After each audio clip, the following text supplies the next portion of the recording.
সমস্ত নবীরা মাসুম। সমস্ত নবীরা কি? জোরে বলেন।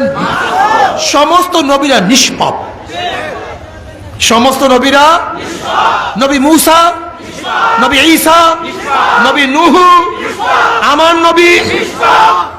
নবী মুসা নবী কিন্তু শেষ নবী না।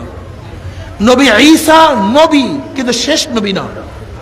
কিন্তু আমার নবী নবীও শেষ নবীও। তাই কয়টা হইল? তিনটা। এখন নবী, নবী মুহাম্মদ সাল্লাল্লাহু আলাইহি ওয়াসাল্লাম কি?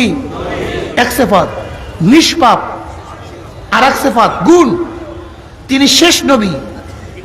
কয়টা বলেন? এই তিনটা সহ মানতে হবে। নবীকে, নবী মুহাম্মদকে কি মানতে হবে? সাল্লাল্লাহু আলাইহি ওয়াসাল্লাম কি মানতে হবে? তিনি নবী, এরপরে নিষ্পাপ, এরপরে শেষ নবী। কেউ যদি নবীকে নবী মানেন, শেষ নবী মানেন না, কি হবে? কথা বলেন না কেন? কাদিয়ানীরা নবীকে নবী মানেন না। কাদিয়ানী নবীকে নবী মানেন না, কিন্তু কোন গুণ মানেন না? শেষ গুণ। তিনি যে শেষ, এই গুণটা মানেন না। নবীকে নবী মানে, কিন্তু শেষ গুণ, নবী শেষ, এই গুণটা। যেমন আমি বক্তা, এর আগে বক্তা ছিল না, কিন্তু আমি কোন বক্তা? যারা বলেন না কেন? আগের বক্তা বক্তা, বক্তা তার একটা গুণ। আমি ফয়জুল কেন আমার জাত, আমি মানুষ, আমি একটা জাত, কিন্তু আমার একটা গুণ কি? আমি বক্তা। এটা আমার একটা। তা আগের যে বক্তা ছিল তারাও কি ছিল? কিন্তু শেষ বক্তা না। আমি কোন বক্তা? বক্তাও শেষ বক্তাও। নবী মুহাম্মদ সাল্লাল্লাহু আলাইহি ওয়াসাল্লাম তিনি নবী, এটা তার একটা গুণ। আমার গুণ একটা বক্তা, এটা আমার গুণ। আগের বক্তারাও বক্তা, এটা তাদের, কিন্তু শেষ বক্তা না। আমি ঠিক নবী আলাইহিস সালাতু ওয়াস সালাম তিনি নবী, একটা গুণ, তিনি শেষ নবী, এইটা ভিন্ন আর একটা গুণ। কেউ যদি নবীকে নবী মানে, শেষ নবী না মানে, সেও কাফের। খুব ভালো মতো বুঝবেন, বোঝার চেষ্টা করবেন। এমনি এমনি ইসলাম শেখা যায় না, বুঝিয়া শুনে ইসলাম মানতে হয়। নবীরা কি? নিষ্পাপ। জোরে বলেন। সমস্ত নবী, সমস্ত নবী, আমার নবী শেষ নবী, নিষ্পাপ, মাশাআল্লাহ। সমস্ত সাহাবারা আদেল, সত্যের মাপকাঠি। বলেন, সমস্ত সাহাবারা কি? এটা মানতে হবে। এই তিন তফকা, আল্লাহ, আল্লাহ নবী এবং সাহাবী, এই তিনের ব্যাপারে ভুল করবেন না। ভেজাল আছে।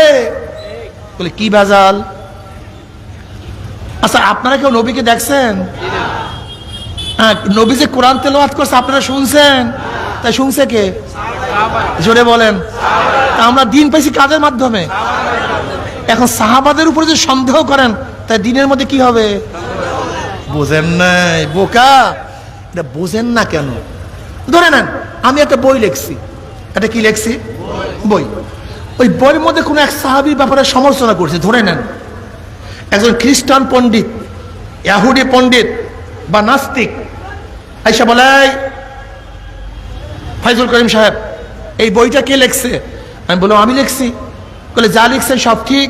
আমি বললাম হ্যাঁ ঠিকই তো, ঠিকই তো লিখছি। বলে আপনি যে মুয়াবিয়া রাদিয়াল্লাহু তাআলা আনহুর ব্যাপারে সমালোচনা করছেন, এটাও ঠিক? বলে হ্যাঁ আমার দৃষ্টি তো ঠিকই। কে প্রশ্ন করছে? কথা বলে না কেন? কে প্রশ্ন করছে? যে মুয়াবিয়া রাদিয়াল্লাহু তাআলা আনহু সম্পর্কে যেই কথাগুলি লিখছেন, এগুলি ঠিক? আমি বললাম হ্যাঁ ঠিক, ঠিকই তো লিখছি। এরপরে প্রশ্ন করবে যে মুয়াবিয়া রাদিয়াল্লাহু কাতিব ওহী ছিলেন কি ছিলেন না?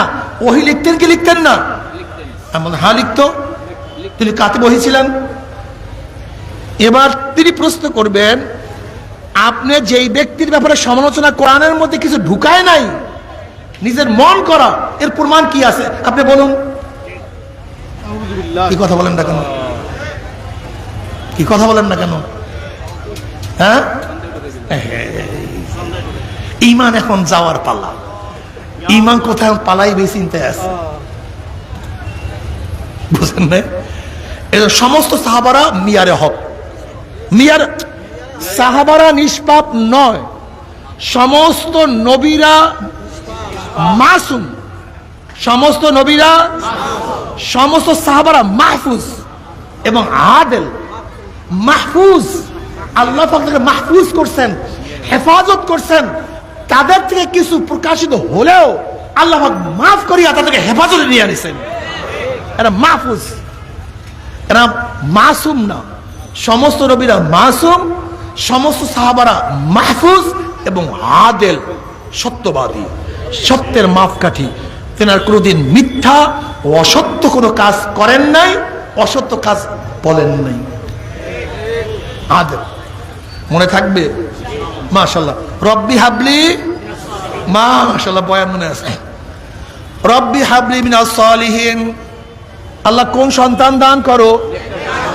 জোরে বলো। নেককার আর বদকার। বদকার ফার্সি শব্দ। নেককার মানে কার, মানে করনেওয়ালা, যে করে। নেককার মানে যে নেকের কাজ করে।